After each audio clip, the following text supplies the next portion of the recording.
வணக்கம் நண்பர்களே, நெல்லங்காடு வச்சிருக்கேன் ப்ரோ. என் நெல்லம் பயிரில் ஒரே ஈவனா மெச்சூரிட்டி வர மாட்டுது. கதிர் லைட்டா இருக்கு. அந்த கதிர் முழுசா வராம ஒரே டைம்ல நுனி வர மாட்டுது. சேம் செல்ல பார்த்தோம் அப்படின்னா என் நெல்லம் பயிரில் என்ன உரம் போட்டாலும் பார்த்தோம் அப்படின்னா பாசி பிடிச்சிருது.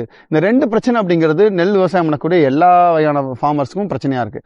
முழுக்க முழுக்க ஒரே ஒரு உரம் போடுறது மூலமாக இந்த விஷயத்தை முழுசா மாற்றி அமைக்க முடியும் அப்படிங்கிறதா இந்த வீடியோவில் பார்க்க போறோம். வாங்க வீடியோக்குள்ள போகலாம். ஸோ அமோனியம் சல்பேட் அப்படிங்கிறது கந்தகமும் பிளஸ் அமோனியாக்க நெடுத்து நடக்கக்கூடிய தலைச்சத்தும் கலந்த ஒரு கலவை தான் அமோனியம் சல்பேட்னு சொல்றோம். இந்த அமோனியம் சல்பேட் அப்படிங்கிறது நெல்லம் பயிருக்கு எந்த வகையில் உதவுது அப்படிங்கிறத பார்த்தா இன்னைக்கு நம்ம வீடியோ பார்க்க போறோம். பொதுவாக இந்த அமோனியம் சல்பேட்ல பார்த்தீங்கன்னா 21% அப்படிங்கிறது உங்களுக்கு நைட்ரஜன் இருக்கு, தலைச்சத்து இருக்கு, பிளஸ் 24% சல்ஃபர் இருக்கு, கந்தகம் 24% இருக்கு. இது எந்த வகையில் தாவத்துக்கு உதவும் அப்படின்னு பார்த்தீங்கன்னா நல்ல தூர் வெடிக்கிறது என்ஷூர் பண்ணிவிடும். அது மூலமா பார்த்தோம்னா ஹீட் கொடுக்கறதுனால எப்படி தூர் வெடிக்கிறது என்ஷூர் பண்ணிவிடும் அப்படின்னா 24% இதில் சல்ஃபர் இருக்கிறதுனால உங்களுக்கு ஹீட் ப்ரொடியூஸ் பண்ணதுனால வேர் பகுதியில் கொஞ்சம் ஈரக்கடி இருக்கும் பொழுது கொஞ்சம் ஹீட்டை ரிலீஸ் பண்ணி விடும் பொழுது கொஞ்சம் வேர் பகுதிக்கு சூடு கிடைச்சு அது மூலமா நல்ல டில்லஸ் உறுதி பண்ணும். ஒரு 25 நாள் டு 30 நாளில் ஒரு ரவுண்டு அடியில் நம்ம தாராளமாக அமோனியம் சல்பேட்டை ஸ்ப்ரே கொடுக்கலாம், இறச்சி விடலாம். பொதுவாக 50 கிலோ மூட்டைகள் மார்க்கெட்டில் கிடைக்குது.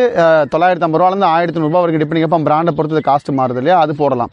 இன்னொன்று பார்த்தோம் அப்படின்னா இம்போர்ட்டட் மெட்டீரியல்ஸில் பார்த்தீங்க அப்படின்னா அமோனியம் சல்பேட் அப்படிங்கிறது K++ல சொல்லு AMS அப்படிங்கிற பேர்ல கிடைக்குது. இது ஏக்கராக்கு 25 கிலோ அப்படிங்கிற ரெக்கமெண்டேஷன். நீங்க அதை ஒரு 25 to 30 நாள்ல நீங்க இறச்சி விடுறது மூலமாக ஒரே ஈவனா நல்ல தூர் பிடிச்சு வர்றதையும் ஒரே ஈவனா மேல கதிர் வர்றதையும் நம்ம உறுதி பண்ண முடியும். இல்ல ப்ரோ, நான் 25 டேஸ் தாண்டிட்டேன், இப்போ நான் என்ன பண்றோம் அப்படின்னா ஒரு 60 to 70 நாள்ல நல்ல தூர் வெளியே வர நேரங்கள் அது வெரைட்டியை பொறுத்து முன்னப்பட வரும். 50 நாள் ஷார்ட் டூரேஷன் வெரைட்டினா 50 to 60 நாள் வரும். லாங் டூரேஷன் வெரைட்டினா கொஞ்சம் முன்னப்பட வரும்.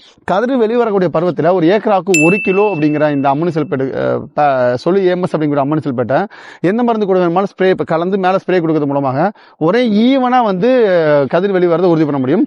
ஒரே ஈவனா கருது வந்துருச்சு அப்படின்னா அறுப்பு டைம்ல மெச்சூரிட்டி வரும்போது டைம்ல பெரிய பிரச்சனை வராது. ஏன்னா சம்மாத டைம்ல பார்த்தீங்கன்னா ஒரு 10% 20% ஃபீல்டு பாருங்க, ஒரு 10% 20% முன்னாடியே வந்துருச்சு.